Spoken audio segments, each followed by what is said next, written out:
Қашанға дейін бағынуға міндетті әйел шариғат бойынша. Еркек бақпайтын болса, 12 мүшесі сау, көшеден тамақтанып келеді. Бақпайды, үйге ақша әкелмейді. Онда еркекке әйел адам бағынуға міндетті емес. Бір. Екінші, ер азамат бола тұра, денсаулығы бола тұра, еркектік міндетін атқармайтын болса, төсек мәселесі де турасын айтқанда. Көшеде жүрді, моншаға барады, бір бәле, шерік бәле, бірақ үйіне адал жарына келгенде бөлек ұйықтайды да. Бұнда еркекке де әйел бағынуға міндетті емес. Бағынам десе рұқсат, бағынбайым десе де рұқсат. Ал үшінші, еркек бекерден бекерге ұрып соға береді. Бекерден бекерге ұрып соға береді. Осындай дураққа әйел адам бағынуға міндетті емес.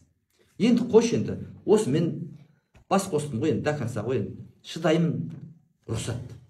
Керек емес мен бұндай ер азаматпен тұруға, рұқсат. Әйел адам Құдайға бағынбайтын болса, оның әйелді бағып қағуға еркек міндетті емес. Екінші, әйел адам анасына дауыс көтеретін болса, ол әйелді бағып қағуға еркек міндетті емес. Құдайға бағынып тұр, анасына дауыс көтеріп атқан жоқ. Үшіншісі, күйеуіне бағынбаса, рұқсатсыз шығып кете салады, рұқсатсыз заттар беріп жібере салады, күйеуі білмейді, мысалға да алдайды да, онда еркек бағуға міндетті емес. Бағам, осымен бірге тұра беремін, рұқсат. Мен тұрмайым, мен бұндай әйелді бақпаймын, рұқсат. Түсінікті болды ма болған жоқ па? Осы үш жағдайда ғана.